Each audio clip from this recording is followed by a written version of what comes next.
Om Vang me manasi pratisthita mano me vachi pratishthitam aviravirma edhi vedasyama anisthaha shrutam me ma prahasihi anenadhitena horatran samdadhami Ritam vadishyami, satyam vadishyami, tanmavatu, tadvaktaramavatu, avatu mam, avatu vaktaram, avatu vaktaram. Om Shanti, Shanti, Shanti.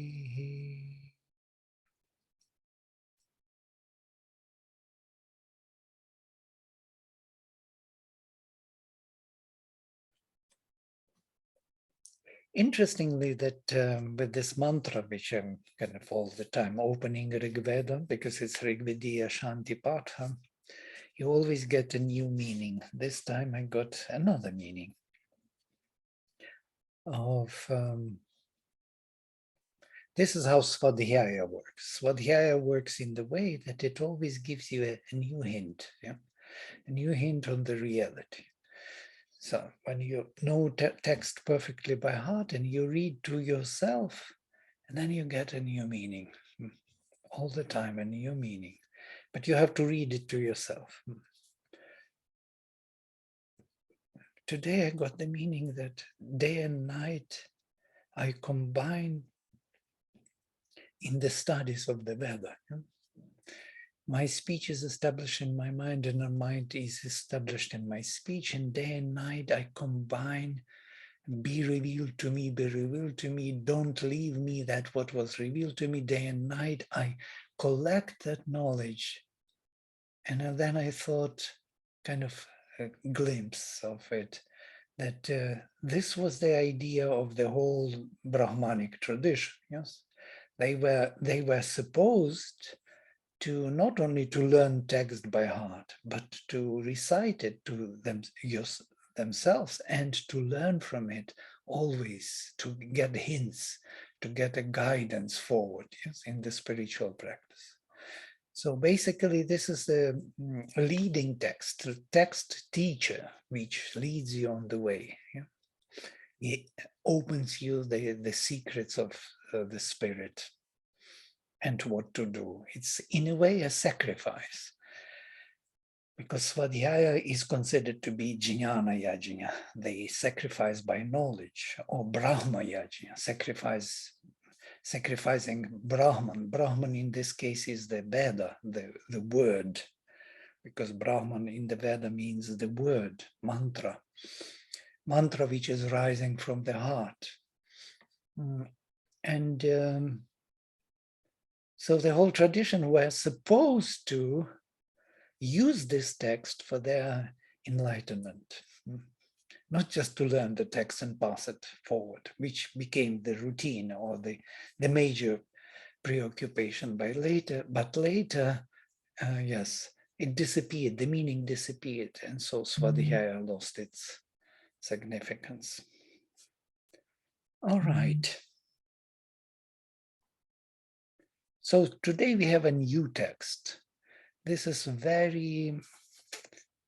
my actually most probably most favorite Rishi, because he is always cryptic, always puzzling. He has the biggest puzzle hymn 164 from first mandala. He has nearly full mandala within first mandala. Yes, many hymns and many verses. And you will see his style and language is very cryptic. You can't really totally immediately understand. He describes things. He uses many comparisons, metaphors, epithets. And his name is Dirghatama Auchatya. There is the whole myth about him in the Brahmanas. he was Auchatya because Uchati was his mother, and Uchati is the word, the divine word. Yeah? So the divine word is his mother, as it were, and he is Dirghatama. He is the one who entered into the long darkness, or the vast darkness. Yeah? Tamas. Darkness, dirgha, long darkness. Long darkness, son of the divine word. So this is his, even his name is very cryptic.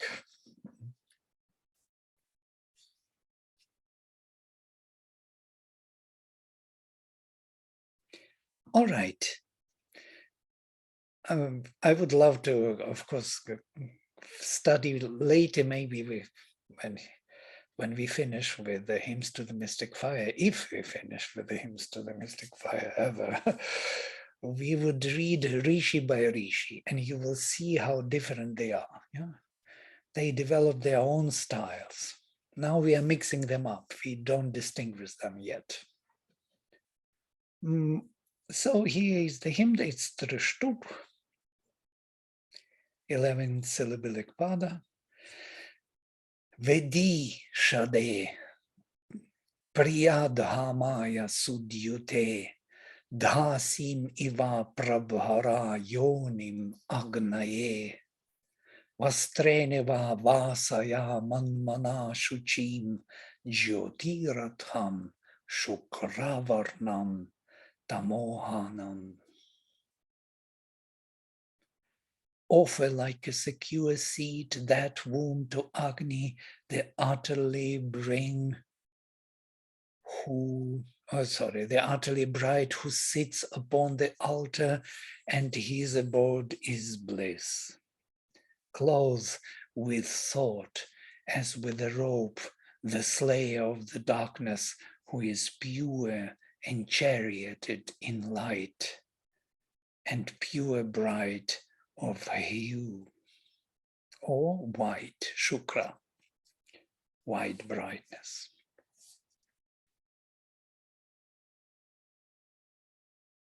To Agni seated at the altar, literally, Vedi is the altar, Shad sitting, Sad. Sitting at the altar, Vedi Shade is dative case, to the one who sits at the altar, Priyadhamaya, whose abode is bliss. Priya in the Veda, Priya, Idya, all these words have a meaning of love, of bliss, joy. Whose abiding place, Dharma, is bliss. Who is perfectly shining, Sudyut, Sudyute, dative case. Bring your home like a yoni to abide. Dhasim, as if establishment, is that from root dha, to establish, to set. Dhasi, dhasim iva, as if dhasi, as if everything what is around you and you, inclusive of you, your home, your things around you, your body, your thoughts, your feelings, everything is dhasi. All the dhasi, prabhara, bring forward to him, yonim agnaye, as if the womb. Interestingly, this word yoni is from root yu, to include everything, because the womb is actually the enclosure, yes, which holds you within. Now, we always understand it in the later language as the procreatory organ, yeah, but it's not only, it's a womb in a sense that it gives you a full security, full enclosure.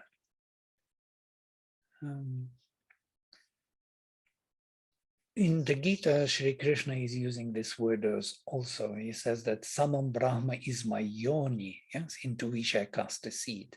Yoni is that container. Oh, this is the word, finally. Container. So bring to him all your establishments as if a container in which he will be contained. Yes? So it will be his home. Make yourself his home. Vastreneva, and as if by vastra, as if by a robe, vasaya, yeah, the cover, by the cover, manmana, by the mantra, concentrated mantra. I'm adding concentrated from root man. Cover him, shuchim, whose chariot is light, jyotirotham, who is bright, shukra varnam, whose varna is shukra, white of color, tamo anam, the killer, the destroyer of the tamas. So if we enclose him into ourselves and make him the dweller within our dwelling, as if in the yoni,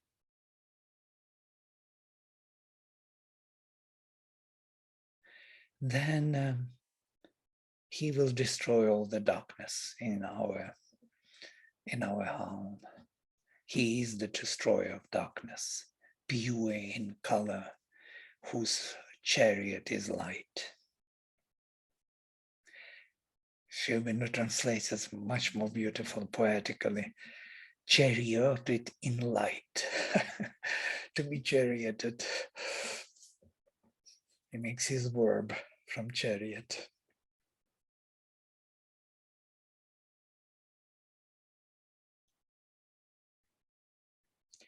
Abhi dvijanma trivrid annam rigyate samvatsare vavridhe jagdham I punach anyasya asa jihvaya jenyo vrisha nianyena vanino mrishtavarana. The twice-born Agni moves intense about his triple food. So we understand triple food as physical, vital, and mental. Everywhere he moves and partakes of that food. It is eaten, and with the year it has grown again. Jagdham, consumed indeed in.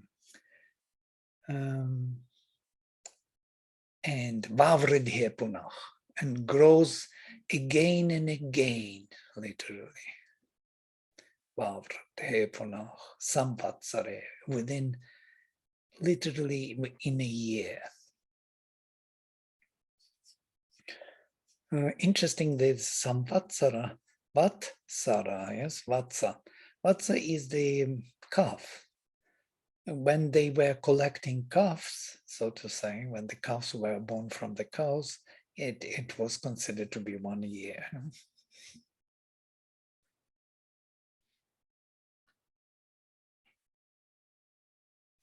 If I will try to unpack this idea, Samvatsara as 1 year in the occult tradition, then it would be, because Vatsa is the child of the cow, and the cow is the mother who produces nourishing milk of knowledge and bliss.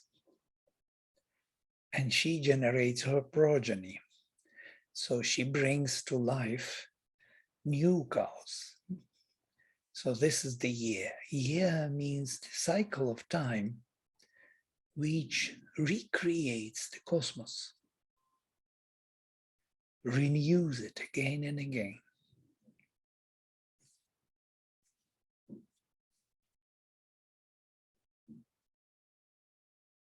With the tongue and mouth of the one, he is the strong master and enjoyer.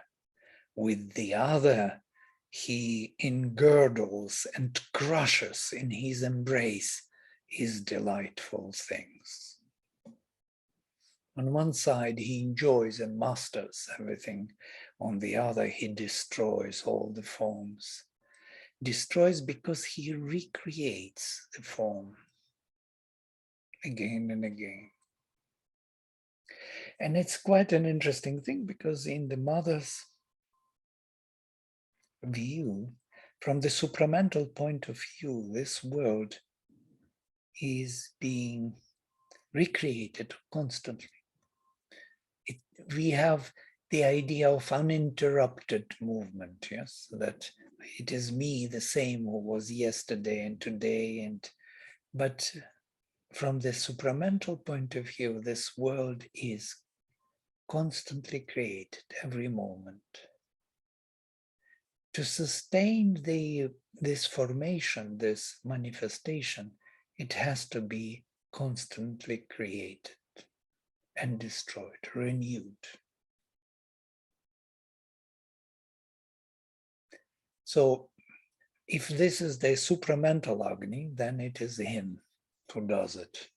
On one side, he enjoys everything and is master of all.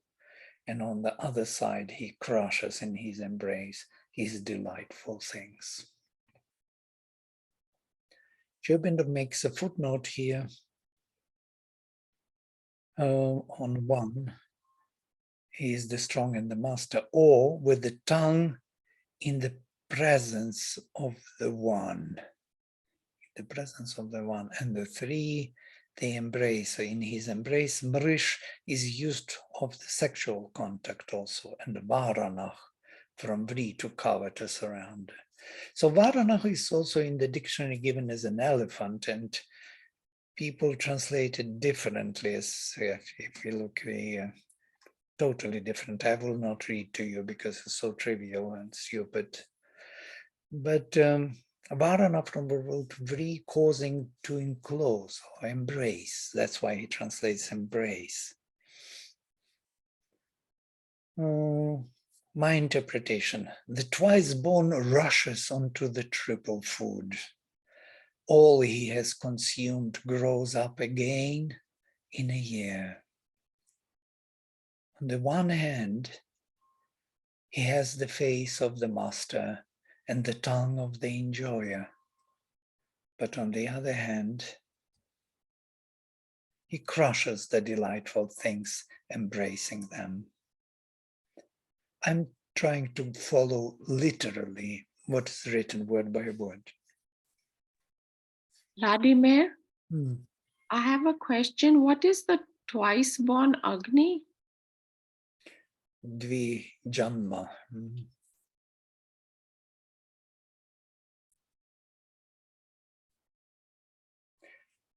Well, he has two births, yeah?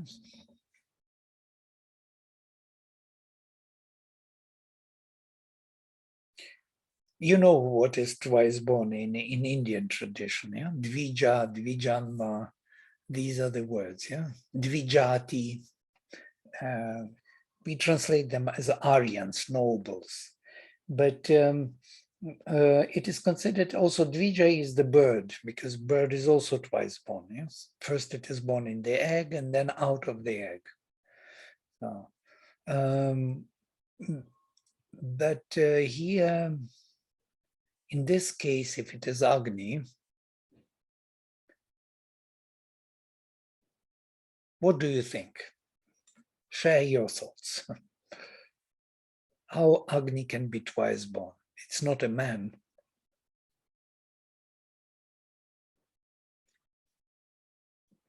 As Agni is already in every human being, but when we have that aspiration for the divine, then it really flames up in us.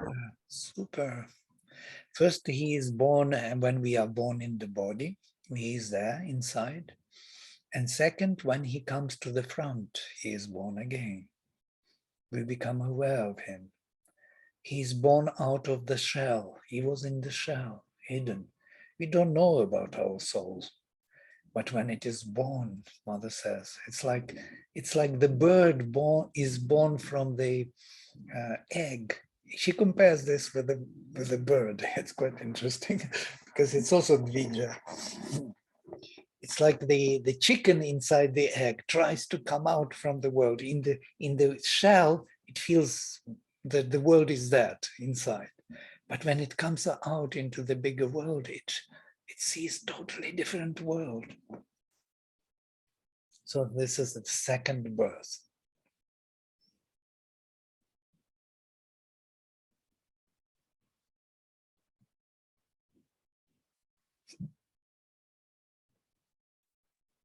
This recreation of food, or food means here the material form, he crushes it, he consumes it, and it is being recreated every year, amazingly. Yeah? Samvatsara. Samvatsara again, calves are born again, calves are born again and again. So this ongoing birth, this recreation of ourselves, progeny, is the way to continue in time and space. And through Agni, to improve on our embodied form. This is the evolution of consciousness is taking place, and form is becoming more and more suitable for the higher consciousness. So how would that be achieved if the form would be permanent, or it will live only once and die? There will be no achievement. It needs to pass to the progeny, the seeds, the epigenetic changes and genetic changes, everything what we experience, what we have in mind, how we see the world, all those adjustments are passed through genome to the future generations. So the form is constantly adjusted. The same form cannot be adjusted because it is too slow, too dark, too unconscious. But small adjustments through genome are passed forward. And the evolution is taking place, evolution of form, which can hold the higher consciousness. So it has to be done this way. He has to destroy the form and to recreate another form. There is a law of preservation of energy, you know that, yeah? This is Agni. He is always there. It's amazing.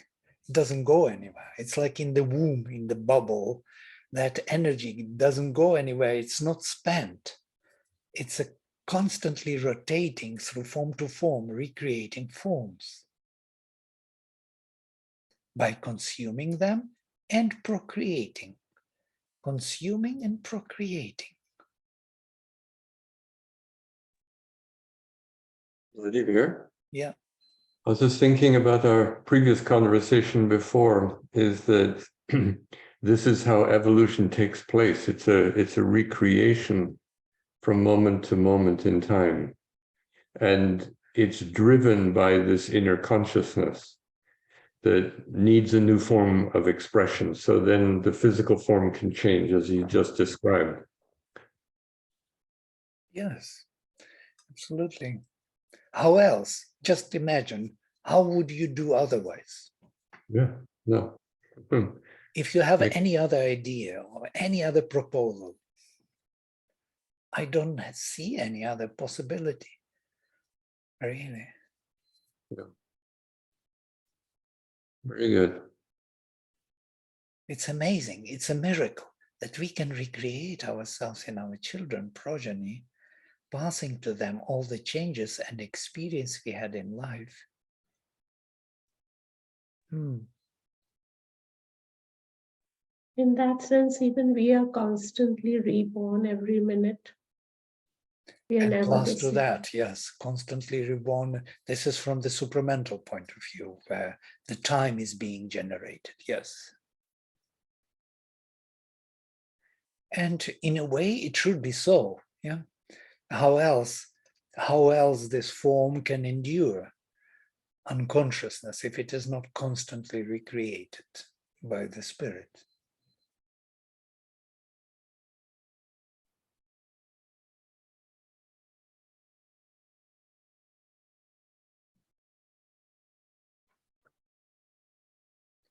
It is not only constantly created, it is also constantly destroyed.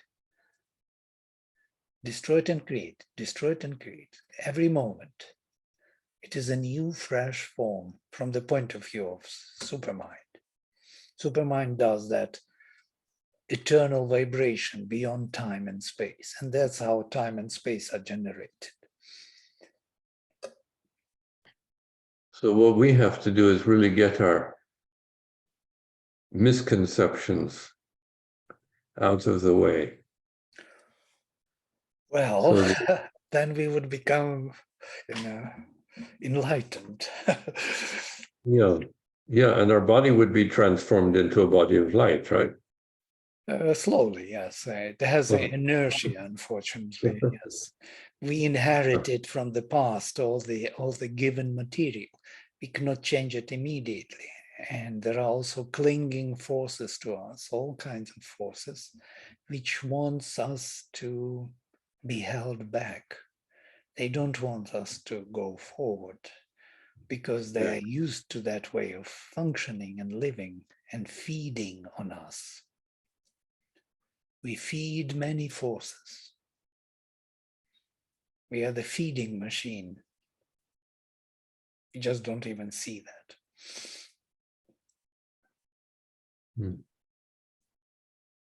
And the nature is doing her work, tremendous work in this body.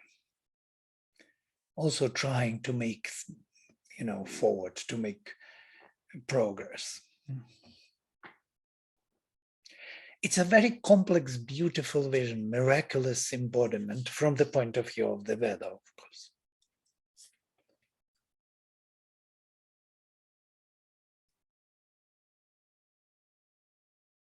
And then, number 3. Krishna prutau vevije asya sakshita ubhatarete abhimatara shishum prachajihvam dhvasayantam trishuchyutam asachyam kripayam vardhanam pituh asachyam kripayam vardhanam pituh.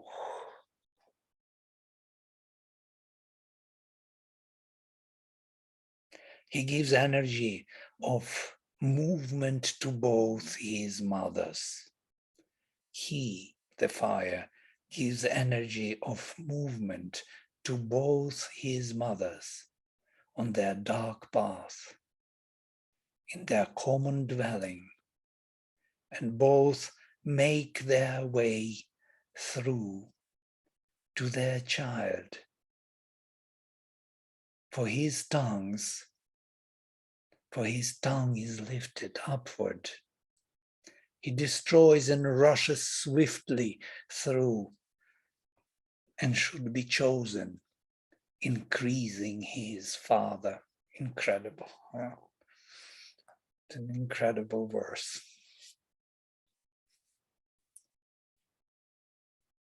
And there are footnotes about his father and child, to their child or following their child.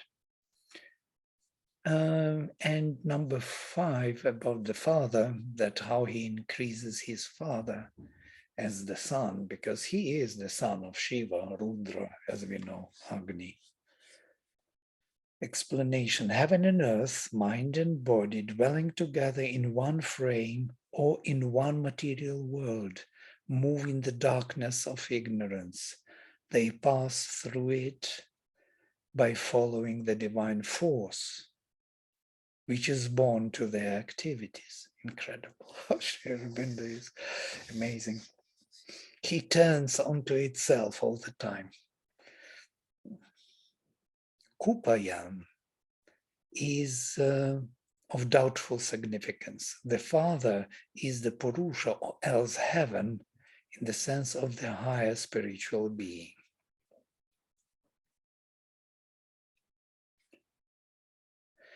So let us look into these concepts. Let me read my translation, then go word by word. Or I don't have my translation. Oh, I didn't make it. So sorry. I missed it, this verse. So there is no interpretation from me. Let's go word by word. Krishna Prutav, literally moving through the darkness. Darkness in this case, usually in the Veda, is the place of manifestation. It is the Ratri, yes, it's the night, in which is incorporating or introducing all the lights into it. All the luminous divine beings are introduced into the night as a dwelling place. So, and the same with Savitar. Savitar moves through Krishna place, and by moving, he moves the whole manifestation forward. So they are both moving in the night. Here, for some Russians, where they can see, they are both put into the dark space. So, and these are Matarao, this is Vedic Matara dual. These two Mataras. So Krishna Prushtha Vevije, they tremble in, or even, how to say, Sri Aurobindo says he gives energy, Vevije, to the two mothers of movement. He makes them move, two mothers. Who are the two mothers, please? These are the two mothers of Agni, yes, day and night, or dawn and night. These are two sisters.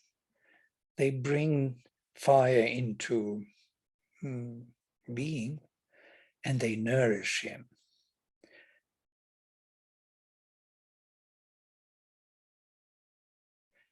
These dawn and night. Night is deity and dawn is aditi, fundamentally. The transcendental mother, infinite consciousness force, and this mother of divided consciousness force. They are both mothers of Agni, of the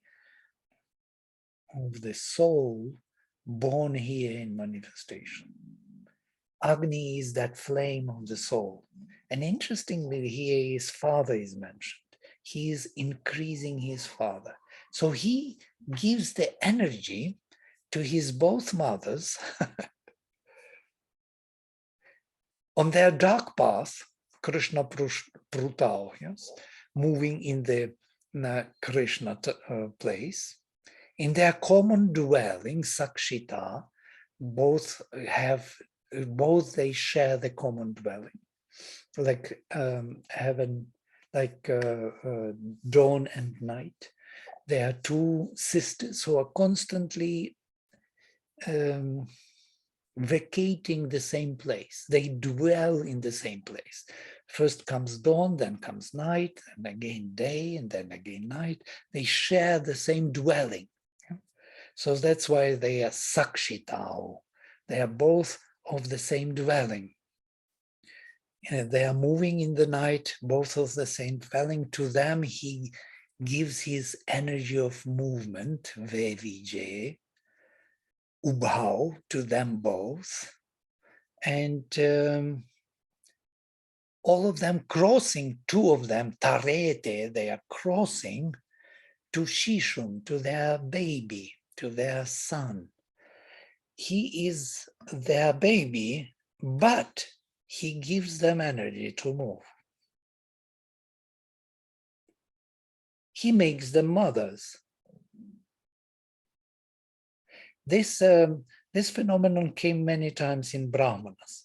It is considered that heaven and earth is father and mother, or Manas and Bhak, father and mother. Yeah? But Prana is Praja, the offspring. But it is considered that Praja is producing father and mother. Otherwise, they would never be father and mother, no? Logically. So Agni makes these two mothers and gives them energy. He is the Lord to be born. The psychic being, the soul, is to increase his father in presentation here. And these mothers start nourishing him and get energy from him. Because of him, they are mothers. Because of him, they move. And they are still his mothers. He makes them his mothers. How does he increase the father?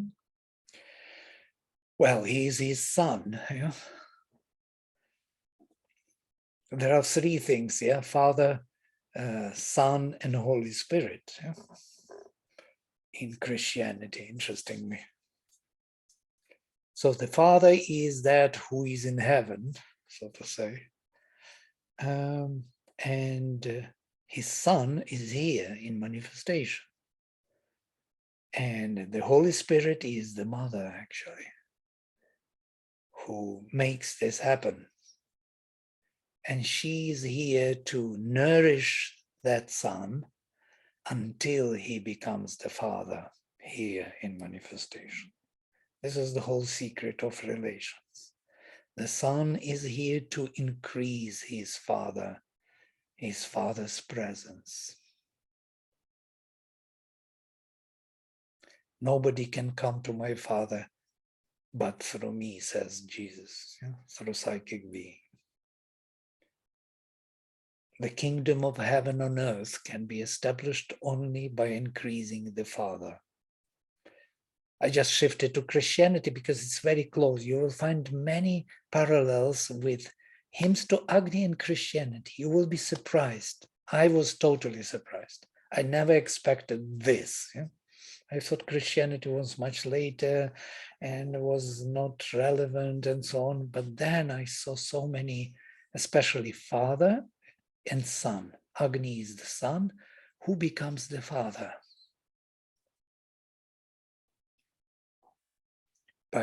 with nourishment of his two mothers, dawn and night, uniting and dividing consciousness, constantly nourishing him in his growth. Here are beautiful epithets to Agni. Pracha Jihvam, whose tongue is turned upward. Dvaya Santam, who is destroying all. Trishuchutam, you will find in the dictionary, you see so many references to this verse, 1, 2, 3, 4, 5, 6. 6 words in this verse which are found in this hymn only. Like Krishna Prut, moving in darkness. Yeah? Or this is Sayana's interpretation. Pracha Jihva. Jihva is tongue. Pracha, moving upward, Sherbino translates, literally moving the tongue forward. Pracha towards the east. But pra is forward. And then there is dvans.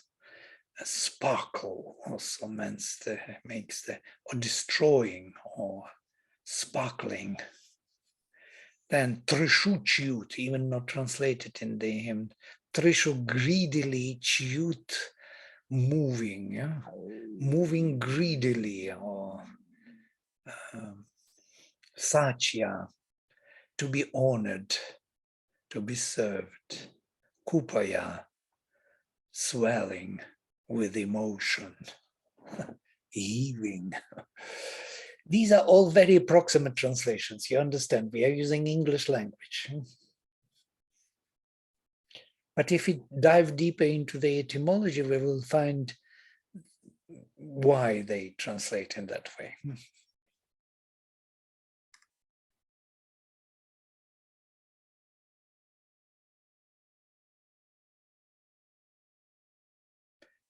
So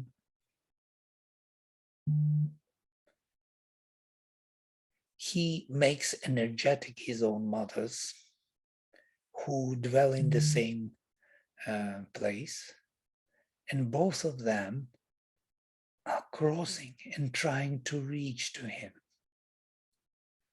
Yeah. They are both trying to lean onto him, onto their baby. They want to get more energy from him, the Lord's energy, and to nourish him even more with their own. Because they are his yoni, they are his enclosure, they are his adhar in which he grows.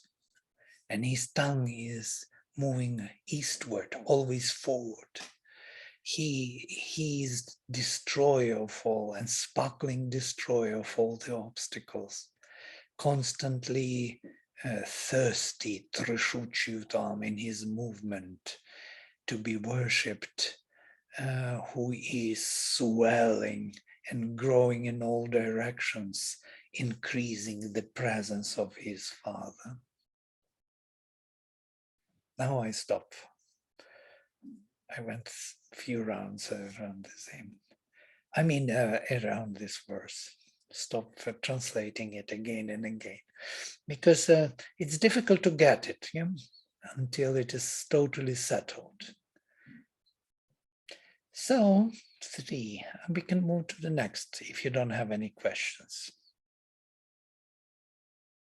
You see, he's doing something very mischievous. He's just describing him, Agni. He gives only so many names are given to him. These are all his names.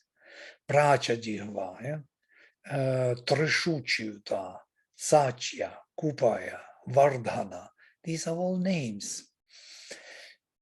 If we make a list of names, we will see. And this is from the first mandala. I made from the 5th mandala, from 28 hymns. Did you see my list? No? Such a long list. And if you read it, it is really giving you a sense of knowledge. Just to read the dictionary, not to say about the hymns. Yeah?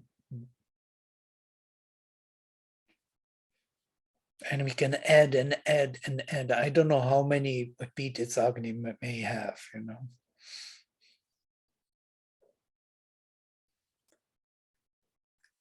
And then, mumukshva manave manavasyate, mumukshuvach manave manavasyate, raghudruvach krishna sitasa ujuvach, asamana ajiraso raghusyado vata juta upa yujyante ashavach.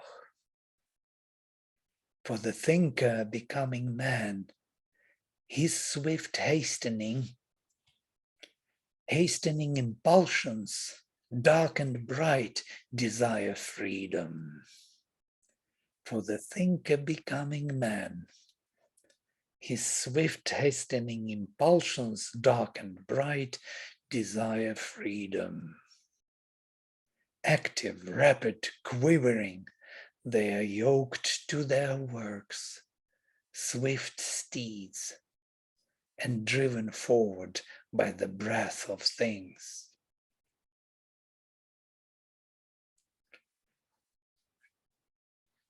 If we have anywhere occult knowledge, here it is, yes.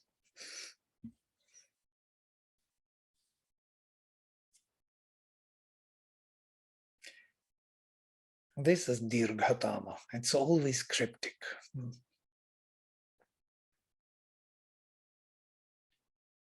So mumukshvach, desiring freedom.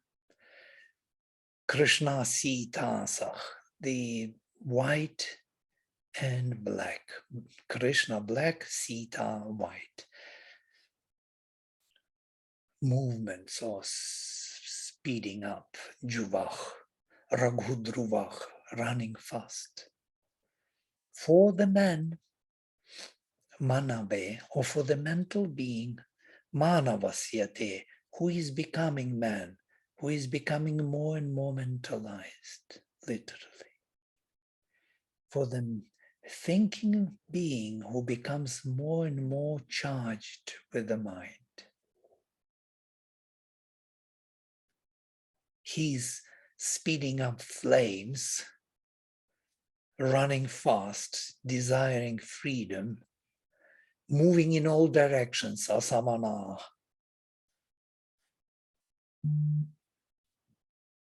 I have my interpretation. Ajira, Ajirasah, quick. Ragushyadach, quickly or speedily sliding, moving. Vata speeded up by Vata, by the wind. Upadyujyante, are yoked as horses, Ashavach, the swiftnesses. Here is the first Ashavach. Ashva means swift. And from here, Ashva is produced. Yes, the horse. Desiring freedom, running fast and rushing forward, his dark and white impulsions, moving in all directions, quick and hastening, speeded up by the wind, the steeds of his power are yoked for a man to become a thinker. This is my interpretation. So they are slowly translating our substance and make us more and more a higher and higher capable mental beings. We are moving from level to level of the mind, to the higher mind, to the intuitive mind, to the illumined mind, to the intuitive mind, to the overmind, to the supramental overmind, and to the supermind. Interestingly, most probably by studying the Veda, Sri Aurobindo maybe, it's an assumption, coined these higher levels over the mind, with the mind always. Manu, manavasyate, manave manavasyate. Amazing. So much is put into these simple two words. To the Manu, who is becoming more and more man-like.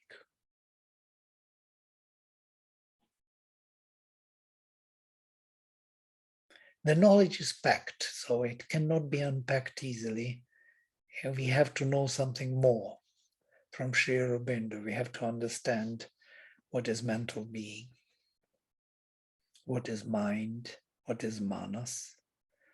And I was thinking about manas because according to our studies of IPK, Integral Paradigm of Knowledge, manas is the power of consciousness to fix itself upon any object of sense, or upon any topic, or any event. So when I am concentrating myself on anything within myself, if I close my eyes and shift my consciousness to where I have pain, or where I have some breath, or where I have some thought, some feeling, this is manas. Manas is constantly directing the attention of my consciousness where it has to go. This capacity of consciousness to fix itself upon anything is mind. The being who has this capacity to fix his consciousness at will is Manu. Aham manur abhavam suryascha, says Vamadeva. I became Manu, mental being, and Surya, and the sun. Why does he say so? I became Manu and Surya. The highest capacity is the supermind. It holds concentration of all within itself. It holds all. We can hold only parts of it. That's why we are mental beings on the lower level. The physical, there is a physical mind, which is also doing that. Vital mind, mental mind. And so on, level upon level of the mind. So Agni, for the thinker becoming man, his swift hastening impulsions, dark and bright desire freedom.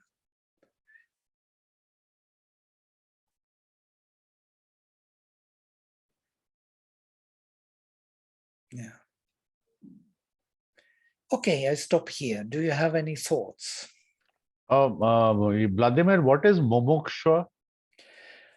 Mumukshu is the one who desires Okay. freedom. Yeah, it's a desiderative form. Like mumukshu, bubukshu. We were joking when we were in Shibiram. Are you mumukshu or bubukshu? Bubukshu is the one who wants to enjoy, mumukshu who wants freedom. Okay.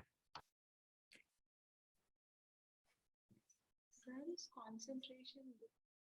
Are you bubukshu or mumukshu? Prito, I can't hear you because you're muted or something. Say it again. Maybe you're just slow. Can you hear me now? Yes, yes. If you don't speak, I don't hear you. But if you say a word, I could hear you. No, I think I was speaking slowly. Mm. I was saying that where is concentration between Manu and Manas? Like you said about mental being. No? So where? Manu is from root man, manyate, manute, which means mental being. Like at times Manas takes you everywhere. So like this capacity to focus, what is that? This is the capacity of consciousness, which we call manas, mind. Yeah? We found the word for it, which tells us what it does. It does choose at will on what to focus, what to notice. As Yajnavalkya would say in the Brihadaranyaka Upanishad, it's not by the eye that you see, but by the mind. It's not by the ear that you hear, but by the mind. Why? Because the mind will focus your attention, what to hear and what to see. We are constantly selective in our thinking, hearing, seeing, speaking. It's because of the mind. We cannot take everything because our mind is limited in this divided consciousness. On the highest level, it's unlimited. It holds all. And in that sense, there is no problem. Here, there is always a problem, a game.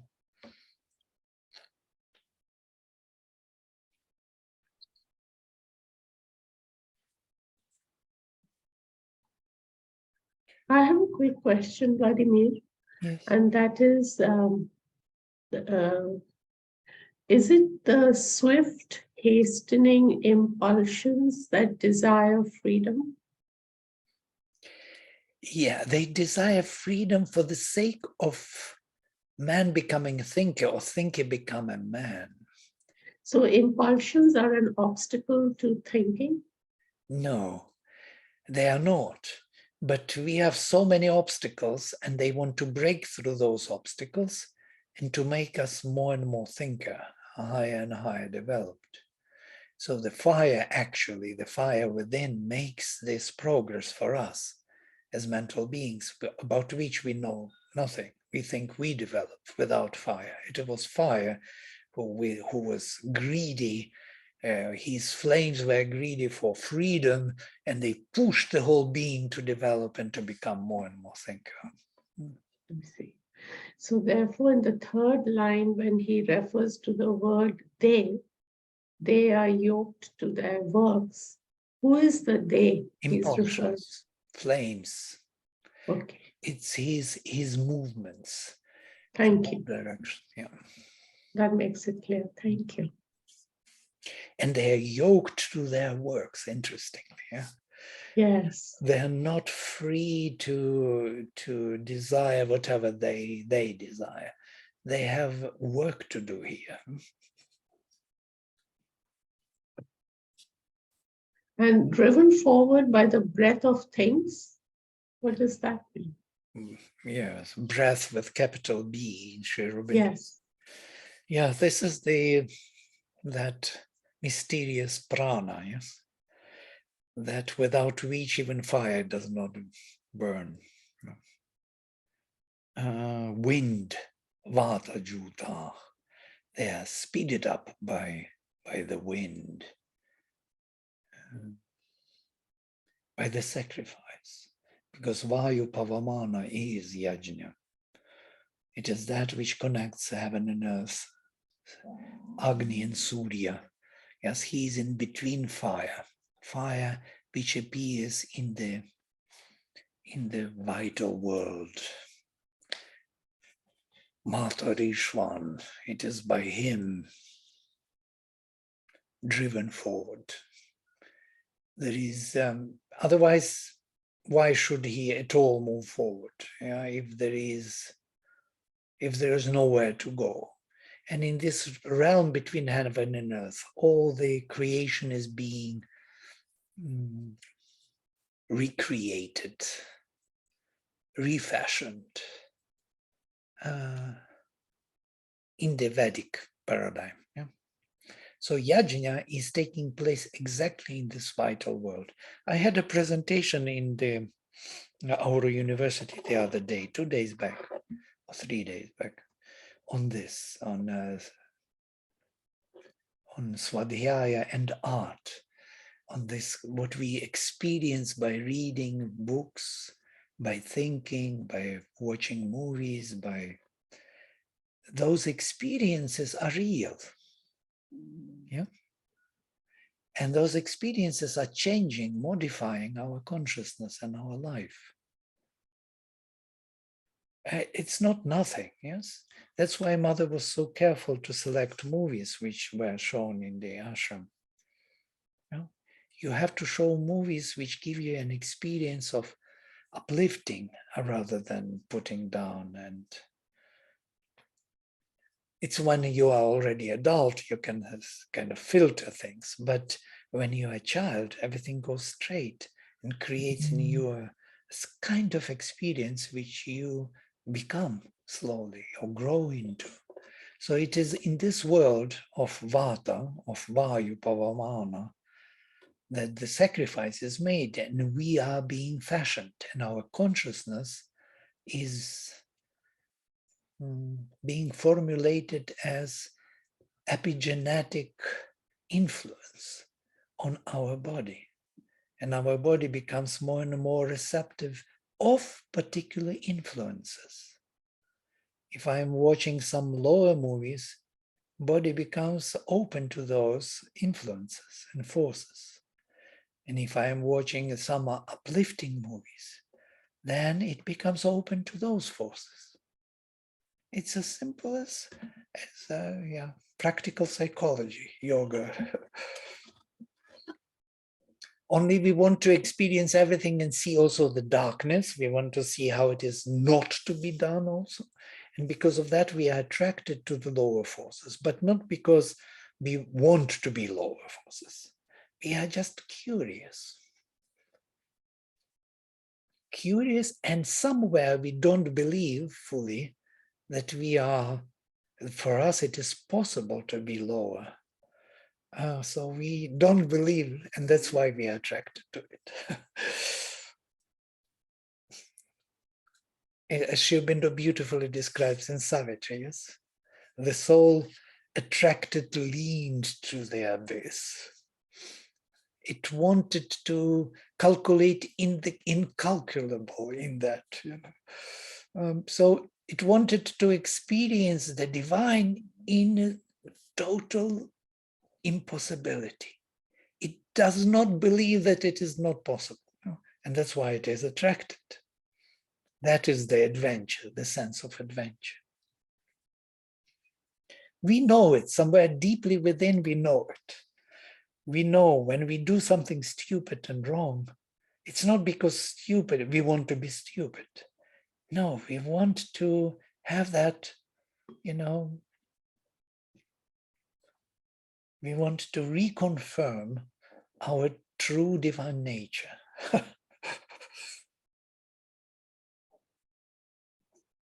And then we fall, and then we complain, and then everything else comes.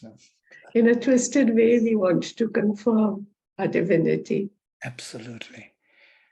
Maybe not even in a twisted way. It becomes twisted later, yes. Yes. By the way, this is the question what Bhishma put at the end of his life before leaving his body. He said, I don't understand.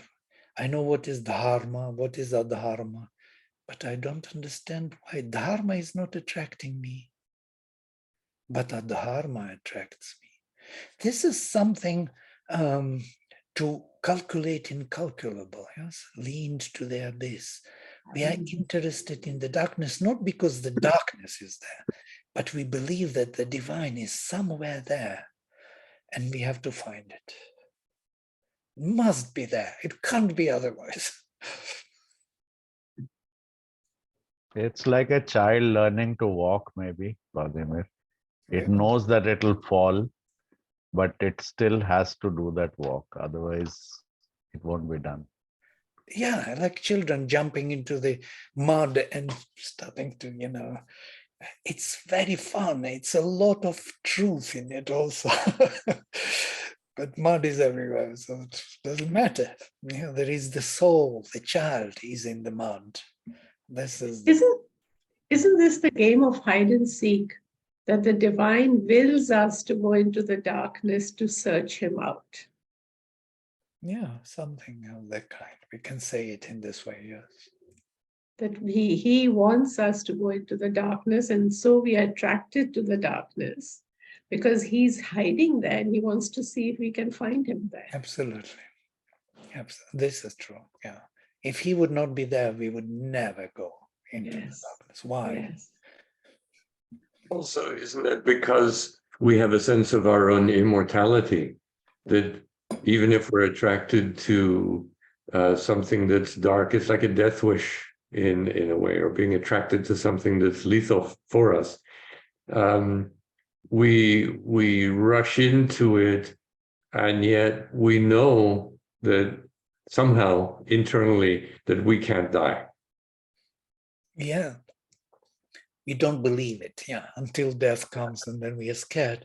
But then once we step over, we know that it was true. Our first feeling that we are immortal beings was true. And the journey continues, of course, not in the same form, not in the same consciousness, not in the same context. Context is being demolished, mental, vital, and physical. So that means names, all that is gone. But the quintessential thing remains. Like the soul wants to experience everything. Yes, absolutely. And it believes that everything is the divine. Yes. And that's how it actually transforms everything and makes it the divine. If we would not go into the darkness, the transformation would be impossible. Vladimir, sorry, go on. No. Go ahead. So I have often felt that, the words tamaso ma jyotirgamaya is talking about going through the darkness rather than from darkness to light. I don't know how far this interpretation is Great. correct. It's actually a Vedic interpretation, yes. Through the dark, it's always through, yes. It's always through, not from. I mean, you cannot make that jump from darkness to light. You Yes, have to there's go through someone the there, dark. light is there in the darkness, which is going through, absolutely. And how would that be possible? Lead me from the darkness to light if I'm not light. So, Right. yes, absolutely. So these are, Someone also said, Anuradha ji once mentioned that, show me light in the darkness. Like, let me see the light in the darkness. you can translate it also as genitive case. So it could be of the darkness. Lead me to the light of the darkness. Lead me of the truth, or of the being, to the being of non-being. So it is a transformational. One can translate that way. We can think many ways. If we are on the right track, if we understand what is really happening. But with the help of Sri Aurobindo, slowly we kind of tune ourselves into the right thinking. At least mind is already kind of settling down with understanding. The rest will follow. Already slowly follows. Great. So we will stop here for today. Vladimir, that last one, 127 hymn, can you send us the document? Right. Oh, I didn't. Yeah. Okay. I will do. I think it is in the Google Drive. Do you have access to the Google Drive? No, no. Oh, because all our things are there. But I Okay, will. okay. I will If you send you the just, link and the file, so you don't need to. okay. Thank you. Yes. Thank you. Okay. I will close with mantra. Om Sarve Bhavantu Sukhinaha Sarve Santu Niramaya Sarve Bhadrani Pashyantu Ma Kaschid Dukha Bhag Bhavet. Om Shanti Shanti Shanti. Shri Guru Bhyo Namaha. Hari Om. Thank you. Namaste.